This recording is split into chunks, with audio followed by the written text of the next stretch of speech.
Karibu Samdizo. Simulizi huu ni mwendelezo wa simulizi iitwayo Binti Tina. Katika sehemu iliyopita, Tina alitembelea gerezani na kupewa siri kubwa kutoka kwa Masumbuko, mahali alipoficha dhahabu. Siri hiyo ilikuwa tumaini lake jipya katika maisha yaliyojaa maumivu. Lakini je, angeweza kuamini maneno ya mtu aliyewahi kumdanganya kwa kiwango kikubwa hivyo? Usiku ule Tina hakulala.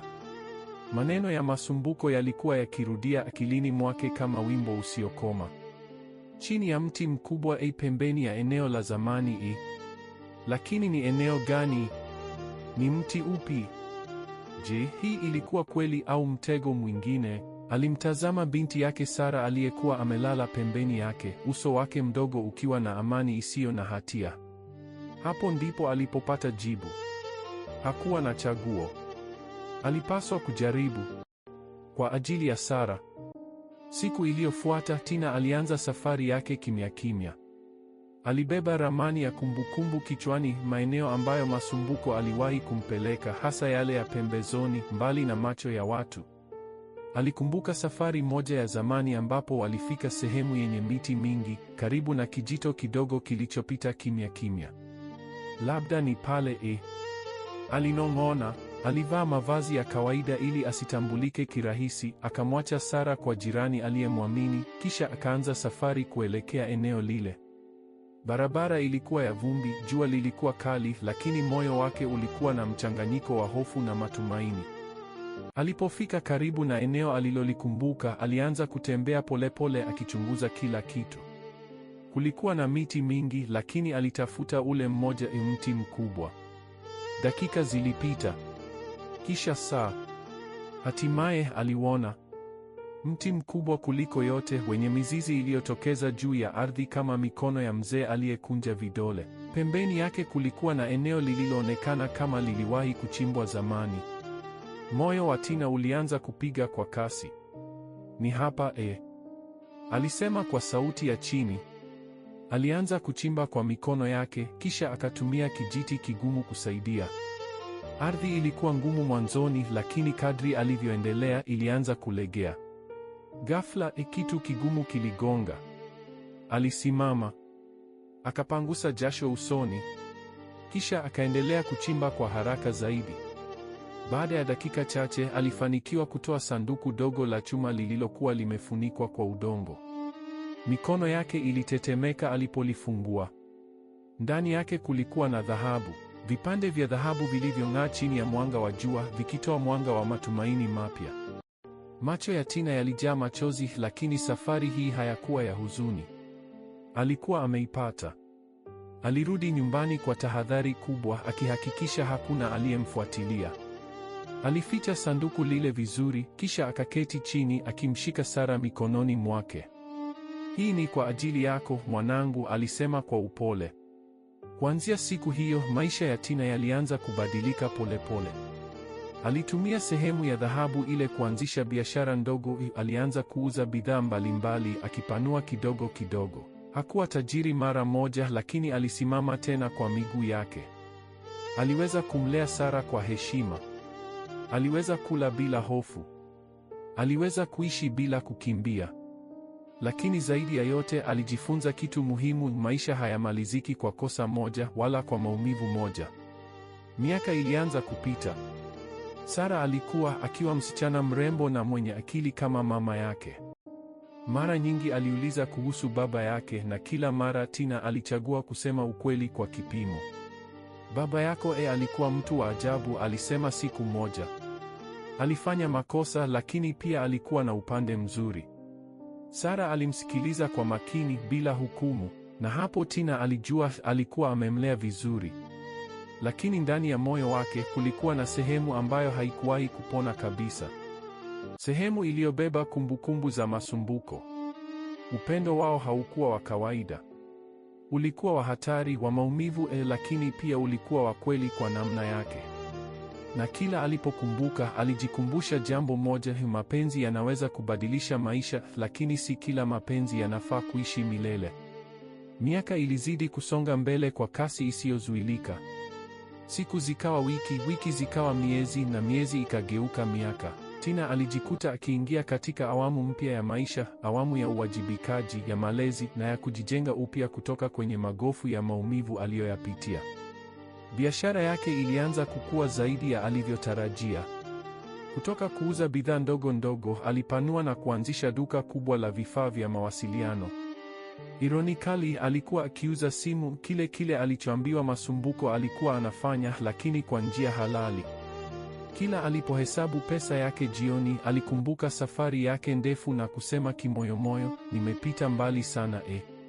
Sara naye alikuwa kwa kasi. Alikuwa mtoto mwenye akili, mchangamfu na mwenye huruma isiyo ya kawaida. Alipenda shule, alipenda kusoma na zaidi ya yote, alipenda kumuuliza mama yake maswali mengi kuhusu maisha.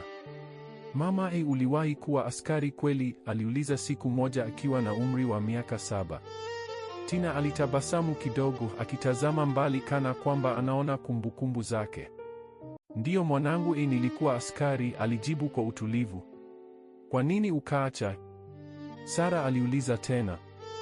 Swali hilo lilimgusa moja kwa moja moyoni.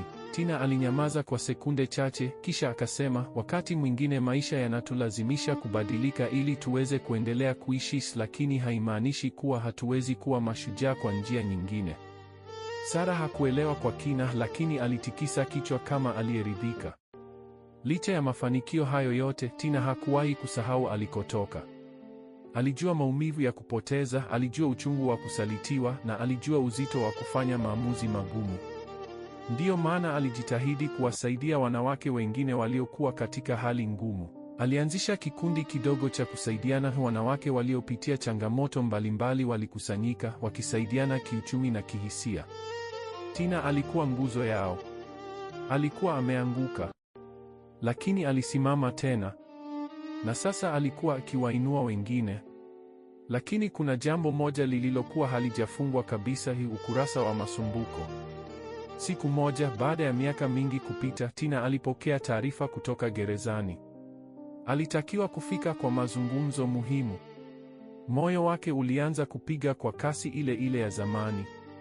Alipofika gerezani, aliongozwa hadi chumba cha mahojiano. Masumbuko aliletwa mbele yake. Lakini hakuwa yule yule tena. Mwili wake ulikuwa dhaifu, nywele zimeanza kupauka na macho yake yalikuwa na uzito wa miaka mingi ya kujuta. Tina, alisema kwa sauti ya chini.